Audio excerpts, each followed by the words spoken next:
Aprendí con la vida que la justicia raramente llega sola o de forma gratuita. A veces, necesitamos construir nuestra propia justicia, gota a gota, día tras día, con la misma paciencia con la que se teje una colcha de retazos, uniendo cada pedazo con cuidado hasta formar algo más grande y más bello que las partes separadas. Hola, mis queridas. Antes de comenzar esta historia que tocará tu corazón, quiero pedirte que dejes tu me gusta aquí en el video, te suscribas al canal Verdades de los Años Dorados y actives la campanita para recibir nuestras historias de primera mano. Cuéntame en los comentarios desde qué lugar de este inmenso mundo me estás viendo. Hay gente que me mira desde Argentina, España, Estados Unidos, hasta desde Japón. ¿Puedes creerlo? Ahora, prepara tu corazón, porque lo que voy a contar hoy es una historia que guardé por casi medio siglo, y que muy pocas personas conocen. Es una historia de dolor, pero también de redención. Sabes, hija mía, existen secretos que uno guarda toda la vida, enterrados tan profundamente en el pecho que ni siquiera uno mismo los visita todos los días. Pero llega un momento en que sentimos que debemos contarlos, antes de que el viento se los lleve junto con nosotros. Y hoy decidí romper ese silencio de tantas décadas. Mírame bien. ¿Qué ves? Una viejecita de 87 años, con cabellos blancos como algodón, manos arrugadas y marcadas por el tiempo, viviendo en una casita simple en Villarrica, en el interior de Paraguay. Pues esta viejecita que ves tiene una historia que nadie imaginaría. Mi nombre es Dominga Ramírez Duarte, aunque por aquí me conocen más como Doña Minguita o la abuela de las hierbas, porque conozco cada planta medicinal de esta región como la palma de mi mano. Nací en 1938, en una época en la que la mujer no tenía voz ni voto, donde una niña valía menos que un ternero, y donde nuestro único deber era obedecer primero al padre y luego al marido. En ese mundo crecí, hija de agricultores pobres, ayudando en la chacra desde que tengo memoria. Estudié solo hasta el 3er grado de primaria, porque mi padre decía que una mujer no necesitaba estudios para cocinar y parir. Me casé joven, a los 16 años, con Isidro, un muchacho trabajador, de familia conocida en la región. No fue por amor. En aquella época, pocas personas tenían ese lujo. Fue por arreglo, por necesidad, por destino. Pero tuve suerte. Isidro era diferente a la mayoría de los hombres de entonces. Jamás levantó la mano contra mí, me respetaba y me trataba como igual. Trabajábamos juntos en nuestra pequeña chacra, cultivando mandioca, porotos, maíz, y criando algunas gallinas y cerdos. No era una vida de riquezas, pero era una vida honesta y digna. En 1957, descubrí que estaba embarazada. Isidro se puso tan feliz que salió corriendo por el barrio repartiendo caña entre los vecinos, prometiendo hacer una gran fiesta cuando naciera el bebé. El 12 de mayo de 1958, vino al mundo nuestra niña, a quien llamamos Mariela. El nombre perfecto para esa niña de piel tan clarita como la leche, ojos azules como el cielo de agosto y cabellitos rubios y finos en su pequeña cabecita redonda. Fueron los años más felices de mi vida. Mariela crecía fuerte e inteligente, ya a los 4 años sabía contar hasta 20, reconocía todas las letras del abecedario y cantaba las canciones que yo le enseñaba mientras trabajábamos juntas. Isidro la adoraba, la cargaba sobre sus hombros, la hacía reír a carcajadas jugando al caballito. Éramos pobres, sí, pero éramos inmensamente felices. Tan felices que hasta me daba miedo. Y como dice el viejo dicho, la felicidad del pobre dura poco. El 23 de septiembre de 1965, Isidro salió para trabajar en la cantera donde había conseguido un empleo para complementar nuestros ingresos. Era un trabajo peligroso, mal pagado, sin ninguna seguridad. Pero él decía que valía la pena para poder comprar mejores útiles escolares para Mariela, que soñaba con tener cuadernos nuevos, como los niños de la ciudad. Esa tarde, mientras yo preparaba el almuerzo canturreando, y Mariela jugaba en el patio con unas muñecas de trapo que yo misma había hecho, oí gritos provenientes del camino. Corrí a ver qué pasaba, y vi a 3 hombres trayendo a Isidro en una improvisada camilla de lona. Su cuerpo estaba cubierto de sangre, un gran pedazo de roca había caído sobre él mientras trabajaba. No hubo tiempo ni de pedir ayuda. Murió allí mismo, en mis brazos, mirándome a los ojos. Sus últimas palabras fueron: «Cuida de nuestra Mariela». El mundo se derrumbó para mí aquel día.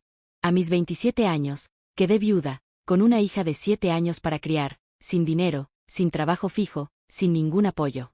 En esa época no existía pensión, no existía ayuda social, no existía nada para las mujeres solas.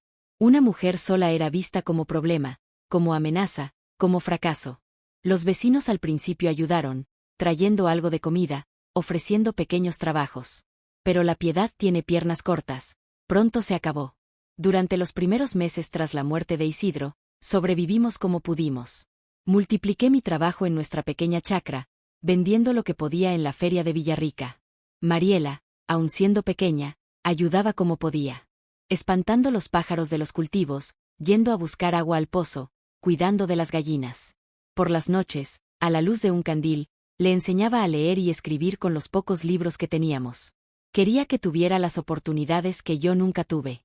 Pero era una vida dura, cada vez más difícil. La sequía castigaba la tierra, las plantas morían, y el dinero apenas alcanzaba para comprar harina y porotos. La gente comenzó a murmurar que yo debía conseguir pronto otro marido, que una mujer sola no sirve, que iba a criar a mi hija para ser una cualquiera. Esas palabras me herían como cuchillos. Pero me tragaba el llanto y seguía adelante. Fue entonces cuando apareció Aníbal, el hermano mayor de Isidro. Nunca había sido muy presente en nuestras vidas. Vivía en la ciudad. Trabajaba como vendedor en una tienda de materiales de construcción.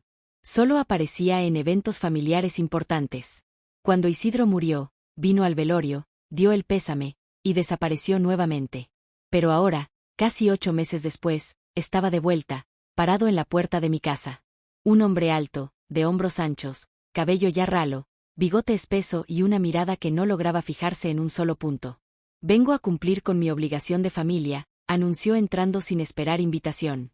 Un hombre debe velar por los suyos, y ustedes ahora son mi familia. Aníbal tenía unos 40 años. Nunca se había casado, algo extraño para los estándares de la época. Decían que era porque era demasiado exigente, otros susurraban que tenía mal carácter y que ninguna mujer lo aguantaba. Explicó que había conseguido un traslado en su trabajo y que ahora viviría en una ciudad cercana, a solo 1 hora de caminata desde nuestra casa. Venía, según él, a poner orden en la situación. Confieso que al principio sentí alivio. Un hombre de la familia, dispuesto a ayudar, proteger, garantizar que no pasáramos necesidades, parecía la respuesta a mis oraciones. Incluso el cura de la parroquia, al enterarse, vino personalmente a decirme que era la providencia divina manifestándose, que Aníbal estaba cumpliendo el papel cristiano de cuidar de las viudas y los huérfanos. Mariela, sin embargo, no parecía compartir ese entusiasmo. Desde el primer momento, mostró recelo hacia el tío. Cuando él se acercaba, ella se alejaba. Cuando él intentaba un cariño, ella se encogía. Cuando traía un regalo, un dulce, una cinta para el cabello, ella agradecía con educación fría y enseguida guardaba el objeto lejos, como si estuviera contaminado. ¿Qué pasa, hija? ¿Por qué actúas así con tu tío, que solo quiere tu bien? Le pregunté una noche mientras la ayudaba a prepararse para dormir. Ella respondió en voz tan baja que apenas la oí. No me gusta cómo me mira, mamá. Es diferente a como papá me miraba. Debí haberle prestado más atención a esas palabras. Debí haber confiado en la intuición pura y sin filtros de mi hija. Pero estaba tan preocupada por nuestra supervivencia, tan aliviada por tener ayuda, que alejé esa preocupación de mi mente. Es solo porque no estás acostumbrada a él todavía, le dije, besando su frente. Ya verás que es un hombre bueno, que solo quiere nuestro bien. Otro error. ¿Cuántos errores puede cometer una madre antes de que sea demasiado tarde? Aníbal empezó a venir los fines de semana, trayendo provisiones básicas, arroz, porotos, harina, a veces un pedazo de carne cuando el salario lo permitía. Poco a poco, sus visitas se hicieron más frecuentes, hasta que un día anunció que había alquilado un cuarto en la ciudad, pero que sería más práctico si pudiera quedarse en nuestra casa, en el cuarto de atrás que antes usábamos como depósito. Así ahorro el alquiler y puedo ayudarlas más, explicó, con esa sonrisa que nunca llegaba a sus ojos. Y estarán más protegidas teniendo a un hombre en casa. Acepté. ¿Qué otra opción tenía? Él ya pagaba la mayoría de nuestras cuentas, había arreglado el techo que goteaba, había puesto una cerca nueva alrededor de la propiedad. La gente de la comunidad comentaba sobre el hombre honorable que era, cuidando de la familia de su difunto hermano. Hasta el cura lo elogiaba en las misas dominicales. Los primeros meses con esta nueva situación no diría que fueron buenos, pero sí aceptables. Aníbal mantenía cierta distancia, respetaba mi espacio, trataba a Mariela con una formalidad que, si bien no era cálida, al menos parecía respetuosa. Salía temprano a trabajar y volvía al atardecer, a veces trayendo un pancito de la ciudad para Mariela, o un retazo de tela para mí. Pero pronto las cosas empezaron a cambiar, de forma tan sutil que al principio ni siquiera lo noté. Primero vinieron las críticas, sobre cómo administraba la casa, cómo cocinaba, cómo educaba a Mariela. Eres muy blanda con esa niña, decía. Así la vas a criar inútil. Luego vinieron los controles. ¿Cuánto podía gastar? ¿A dónde podía ir? ¿Con quién podía hablar? Estoy pagando las cuentas aquí. Tengo derecho a saber dónde va mi dinero, justificaba. Y era verdad, él sostenía económicamente la casa. ¿Con qué cara podía reclamar? Las modificaciones en su comportamiento con Mariela fueron aún más graduales, más insidiosas. Un toque en el hombro que duraba un poco más de lo necesario. Una mirada que recorría su cuerpecito en desarrollo de una forma que me incomodaba. Comentarios extraños sobre cómo se estaba volviendo una señorita bonita. Mariela, por su parte, se volvió cada vez más callada, más retraída. La niña alegre que canturreaba todo el día, ahora apenas hablaba. Evitaba quedarse sola con el tío a toda costa, siempre encontrando excusas para estar cerca de mí o salir cuando él llegaba. Yo notaba todo eso. Claro que lo notaba. Pero, ¿qué podía hacer? Confrontarlo sería arriesgar perder el único sustento que teníamos. ¿A dónde iríamos? Una mujer sola, con una niña, sin dinero ni apoyo. ¿Quién nos creería si acusáramos al bondadoso cuñado, tan respetado por todos? Así que me callaba. Disfrazaba el miedo. Intentaba estar siempre cerca cuando él estaba en casa, para no dejar nunca a Mariela sola. Era una vigilia constante, agotadora, que me tenía los nervios destrozados. Hasta que llegó ese día. El día que lo cambió todo. El día que dividió mi vida en un antes y un después. El día en que dejé de ser la mujer que era y me transformé en la mujer que necesitaba ser. Era un jueves. Lo recuerdo perfectamente. Noviembre de 1966, casi un año después de que Aníbal se mudara a nuestra casa. El calor era sofocante, de esos que hacen temblar el aire sobre la tierra seca. Había ido a la feria a vender unos pasteles de mandioca que había preparado. Mariela tenía un poco de fiebre, nada grave, pero suficiente para que decidiera dejarla en casa descansando. Aníbal me había dicho que iría a trabajar, como todos los días. Vuelvo pronto, mi flor, le dije a Mariela, besando su frente caliente. Descansa bien, toma el té de hierbas que te dejé. Cuando regrese, te haré una papilla deliciosa. Ella me miró con esos ojos azules tan parecidos a los de su padre, una sombra de miedo cruzando por ellos. Vuelve pronto, mamá, prométemelo. Te lo prometo, mi ángel. Antes de que el sol esté fuerte, ya estaré aquí. Salí con el corazón pesado, una ansiedad inexplicable acompañándome durante el camino hasta la ciudad. La feria estaba llena, lo cual era bueno, significaba que vendería todo rápido, pero había algo en mí que no encontraba paz. No sé si fue instinto de madre, presentimiento o simplemente destino, pero decidí regresar más temprano de lo planeado, aunque no hubiera vendido todos los pasteles. Algo dentro de mí gritaba que debía volver para Mariela. El camino de regreso nunca me pareció tan largo. Apuré el paso, sudando, con el corazón latiendo como un tambor en el pecho. Cuando finalmente avisté nuestra casita, algo me pareció extraño. La puerta principal, que siempre dejábamos abierta para ventilar, estaba cerrada. Había un silencio anormal. Ni siquiera el canto habitual de los pájaros en la guayabera del patio. Entré sin hacer ruido, el miedo latiendo en mis oídos. La casa parecía vacía, pero oí un sonido apagado proveniente del cuarto de Mariela. Parecía llanto, o gemido. No lograba distinguirlo. Caminé de puntillas hasta la puerta entreabierta del cuarto. Lo que vi a través de esa rendija congeló mi sangre. Me dejó paralizada por un instante que pareció una eternidad. Aníbal estaba allí, sobre mi hija, mi pequeña Mariela de apenas 8 años. Su vestidito de algodón estaba levantado hasta la cintura, su rostro rojo de tanto llorar, los ojitos cerrados con fuerza, como si quisiera desaparecer. Y él. Hasta el día de hoy, después de tantas décadas, me cuesta poner en palabras lo que vi. ¿Cómo describir lo indescriptible? ¿Cómo nombrar aquello que no debería existir? El choque inicial dio lugar a una furia como jamás había sentido. Cada gota de sangre en mi cuerpo se convirtió en fuego. Un fuego que consumía todo, el miedo, la razón, la duda. Agarré el primer objeto que vi, un cántaro de barro del corredor, y avancé gritando como si el alma misma me saliera del pecho. Golpeé con toda la fuerza de mi cuerpo la cabeza de Aníbal, 1, 2, 3 veces. hasta que el cántaro se rompió en mis manos, cortándome los dedos sin que siquiera lo sintiera. Él cayó de lado, aturdido, sangre corriendo de un corte en su frente. Por un instante, creí haberlo matado. Y no sentí ni un atisbo de remordimiento. Pero era fuerte, mucho más fuerte que yo. En segundos, se recuperó lo suficiente como para agarrarme de las muñecas y lanzarme contra la pared. La violencia del impacto me dejó sin aire. «Estás loca, vieja de mierda», rugió, los ojos inyectados de odio y lujuria. «Monstruo. ¿Cómo pudiste hacerle esto a una niña, a tu propia sobrina?», grité, luchando por soltarme, intentando llegar hasta Mariela, que temblaba hecha un ovillo en la cama. Él rió. Dios mío, rió.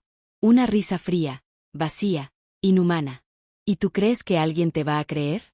Una viuda desesperada mantenida por la caridad del cuñado, contra mí, un hombre respetado, trabajador, admirado por todos.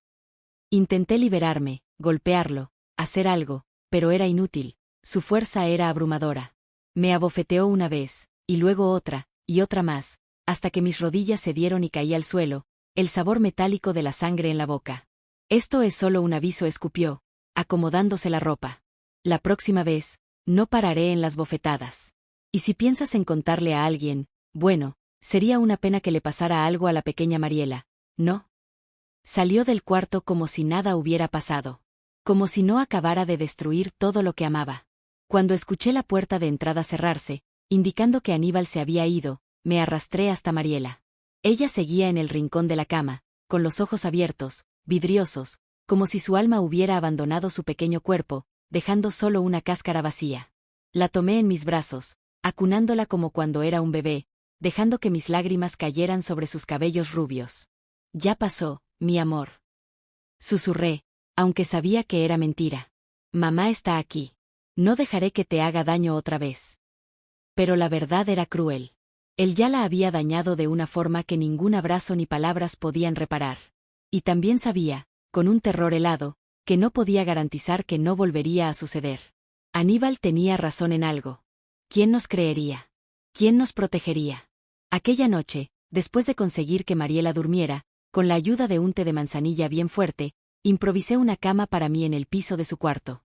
No me alejaría de ella. No mientras ese monstruo viviera bajo el mismo techo. Pasé horas pensando, planeando, considerando cada opción. ¿Huir? ¿A dónde? ¿Sin dinero, sin destino, sin apoyo? ¿Denunciarlo? ¿A quién? El comisario del pueblo era amigo de Aníbal, jugaban naipes juntos todos los domingos. ¿La iglesia? ¿El cura que alababa la bondad de Aníbal desde el púlpito? Esa noche comprendí lo que tantas mujeres antes que yo habían descubierto de la peor manera. El mundo no está diseñado para protegernos. La justicia rara vez está de nuestro lado. Muchas veces estamos solas, completamente solas, contra sistemas enteros que silencian nuestras voces. Pero también descubrí algo más profundo. Que una madre acorralada, una madre que ve a su hija amenazada, es capaz de cosas que ni ella misma imaginaba. Dentro de mí, despertó una fuerza feroz, una determinación que superaba el miedo, la duda, incluso la moral convencional. Esa noche, tomé una decisión. No huiríamos. No suplicaríamos ayuda. No nos arrodillaríamos. Aníbal pagaría por lo que hizo. No de manera rápida. No con la misericordia de una muerte súbita. Sino lentamente. Dolorosamente. Hasta que entendiera, en carne propia, el sufrimiento que había causado. Solo necesitaba encontrar cómo hacerlo. La oportunidad surgió 3 días después, cuando reuní el valor para llevar a Mariela al único lugar donde creía que podríamos encontrar ayuda. La casa de Doña Eulalia. Doña Eulalia era casi una leyenda en nuestra región. Una mujer de edad indefinida, de piel oscura, que vivía sola en una casita de barro a orillas del río, a unas 2 horas de caminata desde Villarrica. Algunos la llamaban curandera, otros sanadora, otros en susurros hechicera. Lo que todos sabían era que conocía los secretos de las plantas como nadie. Sabía curar desde simples fiebres hasta enfermedades que ni los médicos de la capital lograban tratar. Yo la conocía superficialmente. Había acudido a ella un par de veces cuando Mariela era bebé y sufría de cólicos que ningún remedio lograba calmar. Ella me había dado un té de hierbas que obró como magia. Desde entonces, existía entre nosotras un respeto mutuo, aunque no amistad propiamente dicha. Esperé a que Aníbal saliera a trabajar. Tomé a Mariela de la mano que apenas hablaba desde lo ocurrido y emprendimos el camino bajo el sol abrasador. Cada paso que dábamos me daba más certeza de que era el camino correcto. La casita de doña Eulalia era simple, con paredes de barro, techo de palma, pero impecablemente limpia y rodeada de un pequeño huerto de plantas medicinales. Algunas reconocía: ruda, albahaca, romero. Otras me eran desconocidas. Ella estaba sentada en la puerta, como si nos estuviera esperando, aunque no había forma de que supiera que iríamos. Era una mujer delgada, de cabellos blancos recogidos en un moño apretado, piel curtida por el tiempo, ojos negros que parecían ver más allá de las apariencias. Ya me preguntaba cuándo vendrías, Dominga, dijo sin levantarse. La desgracia tiene un olor propio, ¿sabías? Se siente desde lejos. No pregunté cómo sabía mi nombre. Tampoco pregunté cómo supo que algo terrible había ocurrido. Simplemente dejé que las lágrimas que había contenido durante días, finalmente brotaran. Entren, dijo, haciéndonos pasar. La niña necesita cuidados. Tú también. Dentro de la casa, el aire era fresco a pesar del calor. Colgaban del techo manojos de hierbas secas, perfumando el ambiente. Nos señaló un banco para sentarnos, y sin decir más, puso agua a hervir en su cocina a leña para preparar un té. Mariela se aferró a mí, el cuerpo tenso como un alambre. No habla desde lo que pasó, expliqué mientras doña Eulalia trabajaba. Casi no come. Casi no duerme. Y cuando duerme, tiene pesadillas horribles. La anciana asintió sin volverse. El cuerpo habla cuando la boca no puede, dijo en voz baja. Hablará cuando esté lista. Hasta entonces, debemos cuidar de su cuerpo y de su alma. Preparó 3 tazas de té, cada una con hierbas diferentes. Le dio una a Mariela, otra me la ofreció a mí, y la tercera la tomó ella misma. Ahora cuéntame todo, pidió, sentándose frente a nosotras. Sin esconder nada. Aquí no hay juicio. Solo búsqueda de caminos. Y conté todo. Desde la muerte de Isidro. La llegada de Aníbal. Los meses de creciente tensión. Hasta aquella tarde de horror que nos había cambiado para siempre. Hablé de sus amenazas, de nuestro miedo, de la falta de opciones. Doña Eulalia escuchó en silencio, sin sorpresa ni horror, como si ya hubiera oído historias así 1000 veces. Quizás era cierto. Cuando terminé, se quedó un largo rato en silencio, observando a Mariela, que, tras beber el té, parecía más relajada, casi somnolienta. Finalmente me miró con esos ojos profundos y preguntó: ¿Qué quieres, Dominga? Justicia, respondí sin dudar. ¿Qué tipo de justicia? ¿La de los hombres, escrita por ellos para ellos? ¿O la justicia más antigua, la que nace de la tierra, de la sangre, del dolor transformado en fuerza? Un escalofrío recorrió mi espalda. Sabía exactamente de qué hablaba. Quiero que pague, dije finalmente. No con una muerte rápida. Sería misericordia. Quiero que sufra como hizo sufrir a mi hija. Que pierda todo lo que valora. Que quede a merced de otros. Que sienta la impotencia, la humillación. Doña Eulalia asintió lentamente, un pequeño y enigmático gesto en sus labios. Entonces será un camino largo, hija. Un camino de paciencia, determinación y sacrificios que aún no imaginas. ¿Estás segura? Sí, afirmé, mirando de reojo a Mariela. Por ella, y también por mí. No te engañes, dijo, sonriendo apenas. No es solo por ella. También es por ti, por la mujer que fuiste, por la mujer que eres, por la mujer que serás. Esa noche, después de acomodar a Mariela en un catre improvisado en el cuarto trasero de la casita, regresé a la sala donde doña Eulalia me esperaba, sentada en su pequeño banquito de madera.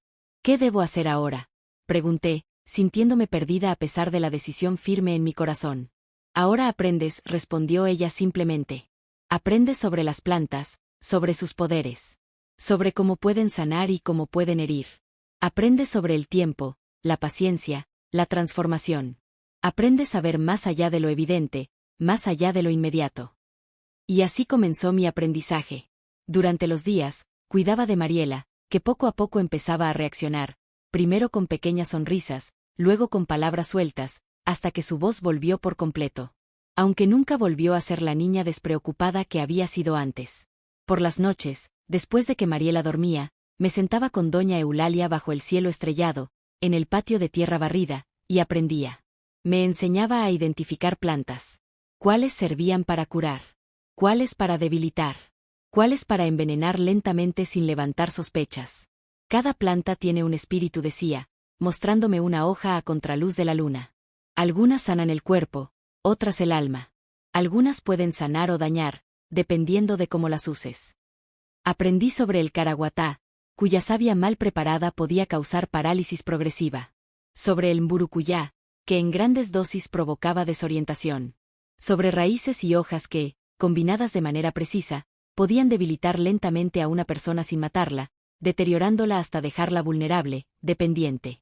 No se trata de matar rápidamente, explicaba doña Eulalia mientras molía semillas en su viejo pilón de madera. Cualquiera puede matar con un veneno fuerte. La verdadera maestría está en transformar, en hacer que el cuerpo traicione a sí mismo, en sembrar la impotencia, la humillación. También me enseñó sobre rituales, rezos, trabajos espirituales que fortalecían el efecto de las hierbas. Ella mezclaba saberes indígenas, africanos y europeos en un conocimiento profundo y respetado, aunque temido por muchos. Los blancos lo llaman brujería, decía con una sonrisa irónica. Pero es solo conocimiento. Y temen lo que no pueden controlar. Mientras tanto, Mariela mejoraba. Durante el día, doña Eulalia le enseñaba a distinguir plantas comestibles, a hacer pequeños tejidos de palma, a contar historias ancestrales. La niña la seguía a todas partes, como un patito detrás de su madre, absorbiendo cada palabra, cada gesto. Tiene el don, me dijo doña Eulalia una noche, señalándola mientras dormía. Se ve en sus ojos. En cómo las plantas responden a su toque. Si quiere, cuando sea mayor, podrá seguir este camino. Y yo sonreí, por primera vez en mucho tiempo. Mientras aprendía y planificaba, no dejaba de pensar en Aníbal. Sabía que nos estaría buscando, furioso por nuestra fuga, preocupado de lo que pudiéramos contar. De hecho, supimos, a través de algunos vecinos que visitaban ocasionalmente a doña Eulalia, que él había difundido la historia de que nosotras habíamos huido ingratas, después de todo lo que él había hecho por nosotras. Decía que yo era una viuda histérica, que Mariela era una niña problemática con demasiada imaginación. Algunas personas le creían claro, era un hombre, trabajador, respetado. Otras desconfiaban, sobre todo mujeres que habían visto cómo él miraba a las niñas, pero callaban por miedo. El miedo, el silencio. Eran las verdaderas enfermedades de aquel tiempo y aquel lugar. Después de 6 meses viviendo en la casa de doña Eulalia, cuando Mariela ya estaba más recuperada y yo había aprendido lo suficiente para comenzar mi plan, tomé una decisión que sorprendió hasta a la propia curandera. Voy a volver, a anuncié una noche, mientras preparábamos una infusión de hierbas para una vecina enferma. ¿Volver a dónde, Dominga?, preguntó, aunque sus ojos decían que ya sospechaba la respuesta. A casa. ¿A dónde, Aníbal? Doña Eulalia dejó el pilón que tenía entre las manos y me miró largamente, midiendo mis palabras. ¿Por qué? Aquí están seguras. Mariela está sanando. Tú estás aprendiendo un oficio que puede sostenerlas a las dos. Porque él debe pagar, respondí simplemente. Y para eso necesito estar cerca. Necesito tener acceso a su comida, a su bebida, a sus cosas. Necesito ganarme su confianza de nuevo, hacer que baje la guardia. Es peligroso, advirtió ella. Podría hacerte daño otra vez, podría dañar a Mariela. Mariela se quedará contigo, dije, ya teniendo todo pensado. Le diré que está con parientes lejanos, que volverá solo cuando las cosas estén mejor. Mientras tanto, seguiré viniendo a verte, aprendiendo más, trayendo lo que necesitemos. Doña Eulalia guardó silencio un largo rato, leyendo mi determinación, mi decisión ya tomada. Eres más fuerte de lo que aparentas, Dominga, dijo finalmente. Pero también tienes oscuridad en ti. Y este camino solo la alimentará. ¿Estás segura de querer seguirlo? Estoy segura, respondí sin vacilar. Algunas cosas deben hacerse, no importa el costo. Ella asintió lentamente, como si ya supiera que esa sería mi respuesta. Entonces, preparemos lo que necesitarás. En las semanas siguientes, planeamos todo cuidadosamente. Doña Eulalia me enseñó a preparar una mezcla especial de varias plantas. Una combinación tan precisa que provocaría un deterioro progresivo en Aníbal. Tan lentamente que parecería una enfermedad natural. Ningún médico de la época, y menos en un lugar remoto como el nuestro, sospecharía nada. Empieza con dosis mínimas, me instruyó. Tan pequeñas que no causen reacción inmediata. Aumenta lentamente, semana a semana, para que el cuerpo se acostumbre y no lo rechace de golpe. Preparamos pequeños sobres de hierbas, frascos de tinturas disfrazadas de remedios caseros, polvos que podía mezclar en la comida o en la bebida sin alterar demasiado el sabor. Me enseñó a ocultar el amargor con especias fuertes, a elegir alimentos que disimularan bien la presencia de nuestros preparados. Mientras tanto, fui preparando a Mariela para mi partida. Esa fue la parte más difícil. Ver el miedo regresar a sus ojos, la inseguridad, el dolor de sentir que la abandonaría. Te prometo que volveré siempre que pueda, le dije, abrazándola fuerte la noche antes de partir. Y un día, cuando todo haya terminado, estaremos juntas para siempre. ¿Él aún puede hacerme daño?, preguntó en voz baja, sin atreverse a mirarme. No, mi amor, respondí con firmeza. Él nunca más te hará daño. Doña Eulalia te cuidará, y yo me ocuparé de él. No sé si entendió todo lo que quise decir, pero pareció calmarse un poco. La mañana siguiente, me despedí de ella y de doña Eulalia, llevando solo una pequeña bolsa con algunas ropas, y bien ocultos, los ingredientes de mi plan de justicia. El camino de regreso hacia la casa que una vez fue mi hogar nunca pareció tan largo. Cada paso me llenaba de preguntas. ¿Tendría el coraje de volver a convivir bajo el mismo techo que el monstruo? ¿Podría fingir sumisión, aguantar sus miradas, sus palabras, sus toques, en nombre de una venganza que podría llevar años? Pero cuando pensaba en el rostro asustado de Mariela, en su dolor, en su silencio tras el horror vivido, mi determinación se renovaba. Algunas heridas son peores que la muerte. La destrucción de la inocencia de una niña es una de ellas. Y merecía un castigo a la altura. Cuando finalmente llegué a casa, ya era casi el atardecer. Sabía que Aníbal estaría regresando pronto de su trabajo. Entré usando la llave que aún conservaba. La casa parecía casi igual que cuando la habíamos dejado, salvo por una capa de polvo sobre todo, platos sucios apilados en la cocina y botellas de caña vacías tiradas por el suelo. Sin Mariela para cuidar, sin mí para limpiar y cocinar, Aníbal había dejado que todo se deteriorara. Aquello me dio una pequeña satisfacción amarga. Él nos necesitaba más de lo que jamás admitiría. Comencé a limpiar, queriendo estar ocupada cuando él llegara, queriendo parecer útil. Estaba barriendo la sala cuando escuché sus pasos pesados en la galería y el chirrido de la puerta abriéndose. «¿Pero qué diablos?», lo oí murmurar al verme. Forcé la expresión más humilde que pude, bajando la mirada como había visto hacer a tantas mujeres en mi vida. «He vuelto, Aníbal», dije en voz baja. «Si todavía me aceptas». Se quedó parado en la puerta, estudiándome, como si intentara descubrir si era una trampa. «¿Y la niña?», preguntó finalmente. «Mariela está con unos parientes lejanos de Isidro. En el norte», mentí sin dudar. Pensé que era mejor así, al menos por ahora, hasta que las cosas aquí estén bien otra vez. Sonrió. Una sonrisa que me revolvió el estómago. «Así que te diste cuenta de que no tienes a dónde ir, ¿eh? Que nadie quiere a una viuda pobre y su hija bastarda». Tragué el orgullo, la rabia, el dolor. Todo lo tragué. «Tenías razón, Aníbal», dije dócilmente. «Fui ingrata. Me dejé llevar por fantasías. Mariela tuvo pesadillas, inventó historias. Ya sabes cómo son los niños». Él soltó una carcajada de triunfo. Era todo lo que su ego quería oír, que estaba en lo correcto, que yo era débil, que me había rendido. «¿Y qué te hace pensar que voy a aceptarte de vuelta?», preguntó cruzando los brazos. «No tengo a dónde ir», susurré. «Duermo en establos, trabajo por migajas. Mis parientes no pueden acogerme. Haré lo que sea, Aníbal. Seré la cuñada que mereces. Cuidaré de la casa, cocinaré, lavaré, obedeceré». La palabra obedeceré pareció complacerlo particularmente. Me agarró del mentón, levantándome la cabeza bruscamente para mirarme a los ojos. «Muy bien. Vas a dormir en el cuarto de atrás, donde siempre debiste estar.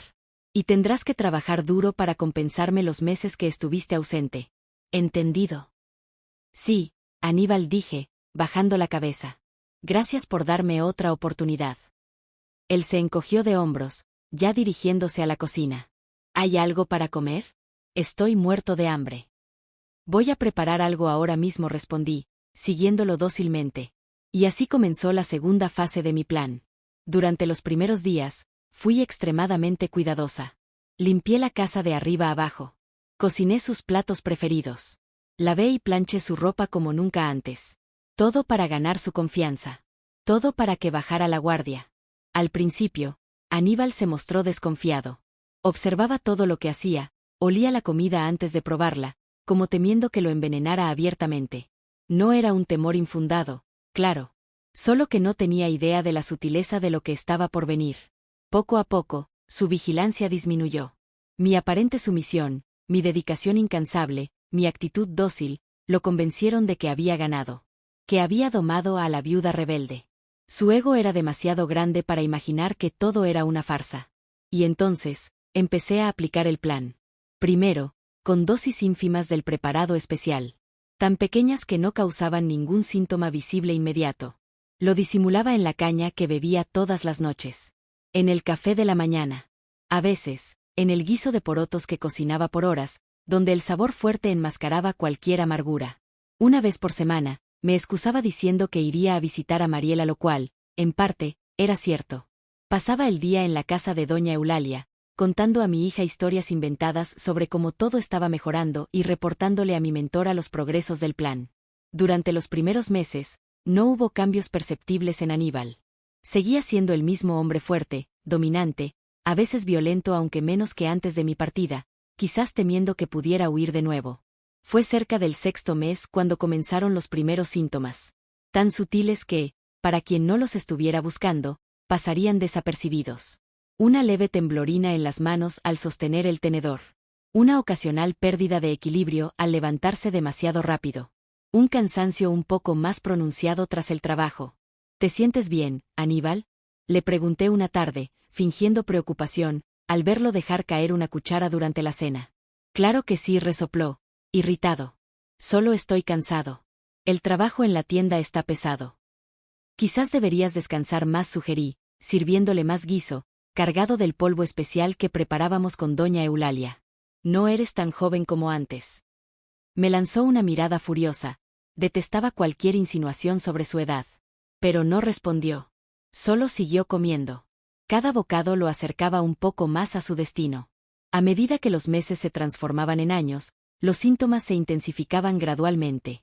El temblor en las manos se volvió más evidente, al punto de que derramaba bebida al intentar servirse. El cansancio se convirtió en agotamiento. Empezó a tener dificultad para caminar distancias largas, teniendo que detenerse a descansar. Debe ser reumatismo, opinó el farmacéutico de la ciudad, cuando Aníbal fue a consultarlo.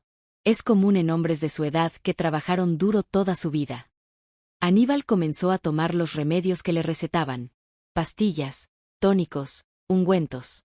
También recurría a curanderos locales que prometían curas milagrosas.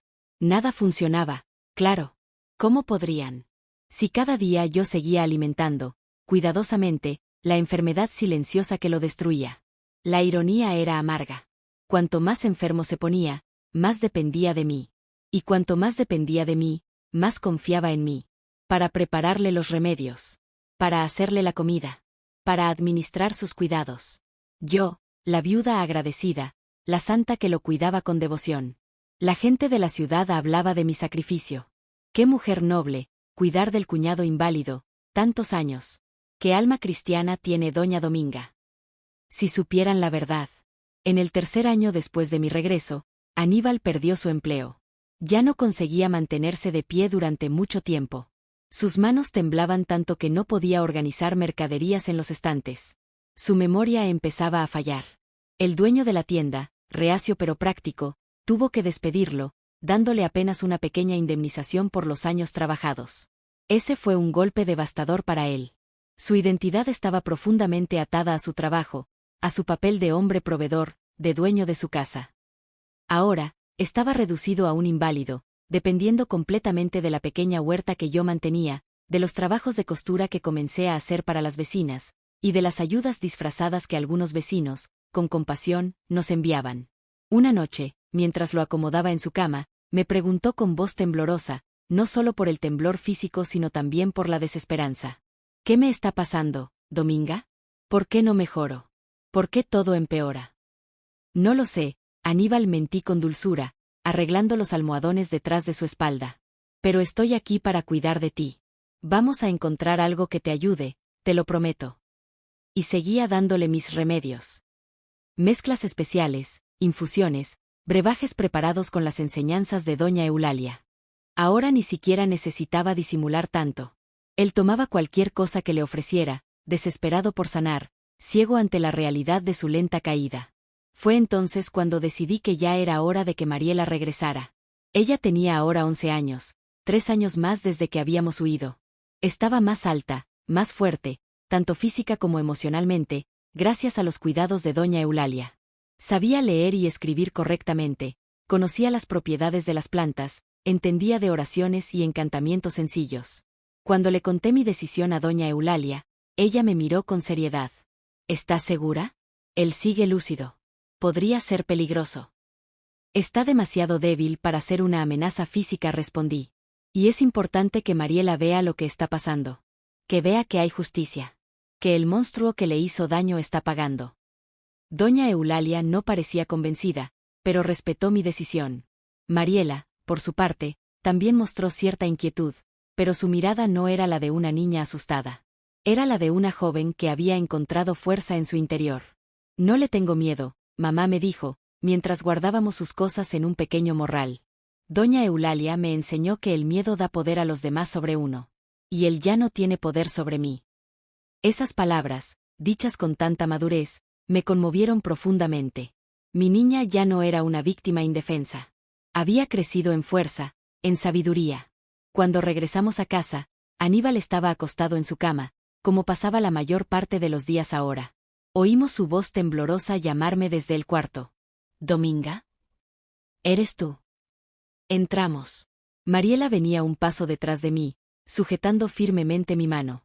Los ojos de Aníbal se abrieron grandes al verla. Por un instante, pasaron por su rostro varias emociones.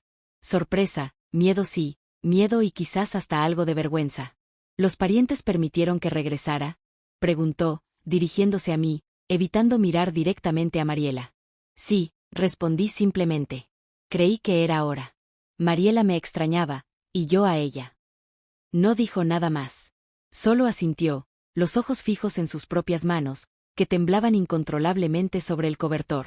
Desde aquel día, una nueva dinámica se instaló en nuestra casa. Mariela ayudaba en los quehaceres, me acompañaba en la huerta, se mantenía siempre cerca de mí. Y, cuando era necesario, asistía en las tareas de cuidar a Aníbal. Llevarle agua, acomodarle la almohada, alcanzar algún objeto. Pero nunca se quedaba sola con él. No por miedo, eso ya no existía, sino por decisión propia. Por dignidad. Las noches se convirtieron en momentos especiales entre nosotras. Después de acostar a Aníbal, a menudo ayudado por un té de hierbas especialmente fuerte, Mariela y yo nos sentábamos en la cocina o en la galería a conversar bajo la luz de las estrellas. Una noche, unos meses después de su regreso, Mariela me preguntó en voz baja. «¿Se está muriendo, mamá?» Consideré mentirle, protegerla de la verdad, pero decidí confiar en su madurez. «No exactamente, mi flor», respondí suavemente. «Está cambiando. Su cuerpo se está rindiendo poco a poco. Su mente aún está allí, atrapada, consciente de su impotencia». Mariela quedó en silencio un largo rato, procesando mis palabras. Finalmente dijo. «Es como dijo doña Eulalia, cada acción tiene una reacción. El daño vuelve a quien lo hizo». Sí, susurré, sintiendo una profunda admiración por la sabiduría de mi hija. «Así es, mi amor». El tiempo siguió su curso. Cada mes, Aníbal se deterioraba un poco más. A los 5 años de mi regreso, ya no podía caminar solo. Necesitaba ayuda para todo: vestirse, comer, moverse de la cama a la silla. Sus brazos habían perdido fuerza, su habla se volvió arrastrada, sus palabras muchas veces ininteligibles. Yo lo bañaba, lo alimentaba en la boca como a un anciano muy enfermo.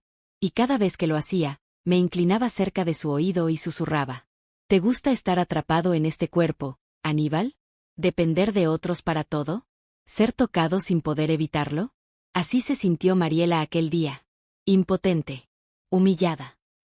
Sus ojos me miraban, llenos de ira, de miedo, de comprensión. Sabía lo que estaba pasando. Sabía que era justicia. Que era castigo. Pero, ¿qué podía hacer? ¿Quién le creería a un hombre enfermo, quizá delirante, contra la viuda abnegada que lo cuidaba con tanta dedicación? Se volvió conocido en el pueblo como el caso ejemplar de caridad cristiana. Una historia de sacrificio y bondad. Pobre doña Dominga.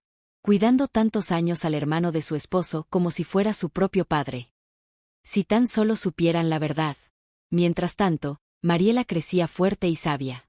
A pesar de todo lo que había vivido, se convirtió en una adolescente seria, madura más allá de su edad.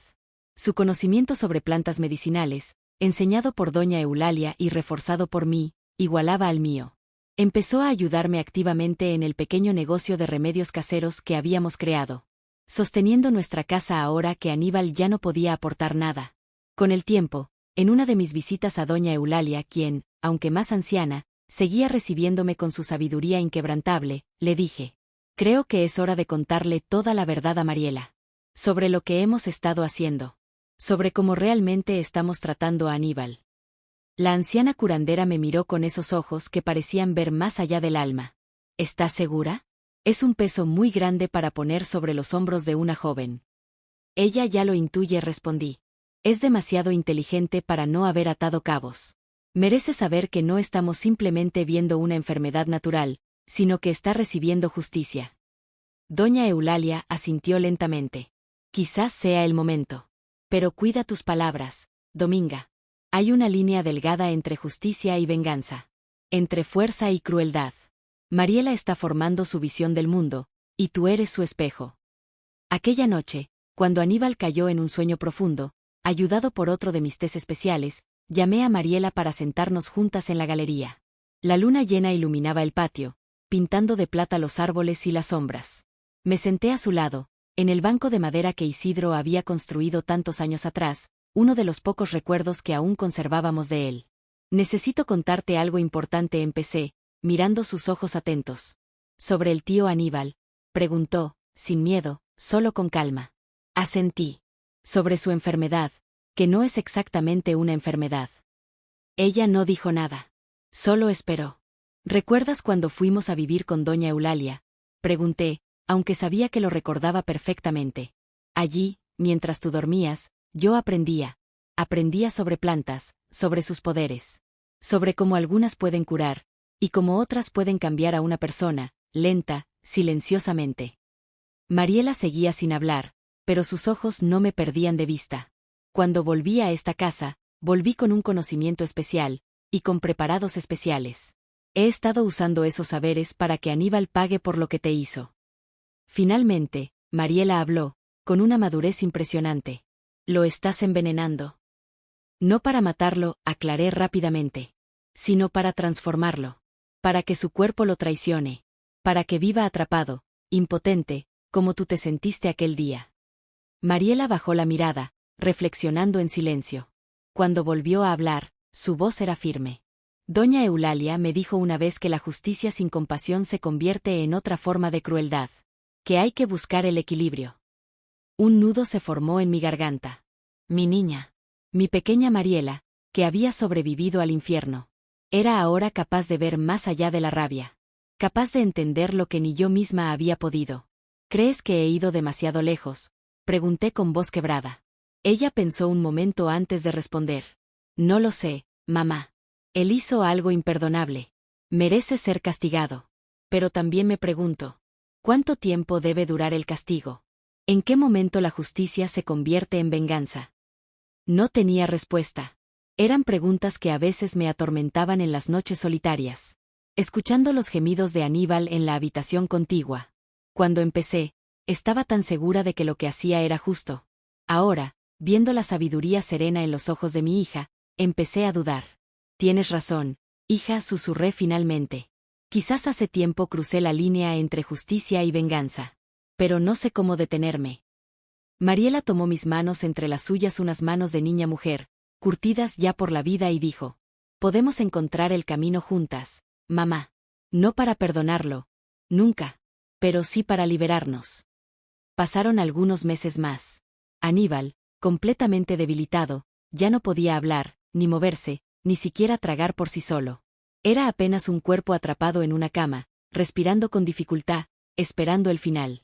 Un día, mientras Mariela y yo estábamos en la casa de doña Eulalia, que también había enfermado gravemente con sus casi 90 años, recibimos la noticia. Una vecina que habíamos contratado para vigilarlo mientras estábamos fuera, nos encontró a la vuelta. Se fue, doña Dominga. Murió tranquilo, en su sueño. No hubo sufrimiento final, no hubo drama. Simplemente dejó de respirar. Al regresar a casa, miré su rostro sin vida, ahora libre de tensiones, y sentí algo extraño. No era alegría. No era tristeza. Era alivio. Era como si un peso invisible, que había cargado durante tantos años, finalmente se hubiera desvanecido de mis hombros. Hicimos un velorio simple. Pocos vecinos asistieron, más por curiosidad que por pesar. El sacerdote, ignorante de la verdad, pronunció un sermón sobre la misericordia divina y el perdón. Nadie, aparte de Mariela y yo, sabía la verdadera historia. Nadie sabía quién había sido realmente Aníbal. Nadie sabía cómo había pagado por sus crímenes. Después de su entierro, Mariela y yo decidimos mudarnos definitivamente a la casita de doña Eulalia, quien, días después, también partió bajo la luz de una luna llena, tal como ella había predicho. Nos dejó su hogar y sus conocimientos como herencia. Fue un nuevo comienzo para nosotras. Una vida sencilla, pero libre.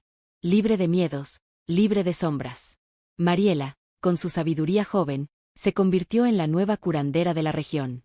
Recibía a los enfermos, a los necesitados, curaba heridas físicas y espirituales. Yo la ayudaba, pero poco a poco me retiré, dejándola brillar. Con el tiempo, Mariela se casó con un joven trabajador y amable del pueblo, y tuvo hijos que crecieron escuchando historias sobre plantas, respeto por la vida y la importancia de la justicia verdadera, no aquella que busca venganza, sino aquella que reconstruye. Nunca les contamos la historia completa sobre su tío abuelo. Algunas heridas deben quedarse enterradas, donde no puedan seguir lastimando. Yo, por mi parte, nunca más me casé. No por amargura ni desconfianza, sino porque había encontrado todo lo que necesitaba. Mi hija, mis nietos, el conocimiento y, finalmente, la paz. Y quizás, en una extraña ironía de la vida, fue Aníbal quien me enseñó la lección más valiosa. La verdadera fuerza no está en dominar, en herir o en someter, sino en resistir, en sobrevivir, en transformar. Hoy, sentada en esta vieja galería de madera, a mis 87 años, mirando el horizonte de Villarrica teñido de oro por el atardecer, comparto esta historia que guardé durante casi medio siglo. No sé decir si lo que hice fue correcto o no. No sé si la justicia que busqué fue alcanzada o si solo recreé otro ciclo de dolor. Solo sé que protegí a mi hija de la única forma que supe hacerlo en aquel tiempo brutal y solitario. Y si tú, que me escuchas, llevas en tu corazón cicatrices invisibles, recuerda esto. A veces, la vida no nos ofrece salidas limpias. A veces, todo lo que podemos hacer es lo menos peor. Y aún así, seguimos adelante, con dignidad, con la frente en alto. Esta fue mi historia. Mi verdad. Un testimonio de dolor, sí, pero también de redención, de coraje, y de amor incondicional. Gracias por escucharme, mis queridos. Si esta historia tocó tu corazón, no olvides dejar tu like, suscribirte al canal Verdades de los Años Dorados, y activar la campanita para no perderte nuestras historias. Cuéntame en los comentarios. ¿Qué te ha parecido esta historia real de mi vida? Hasta la próxima.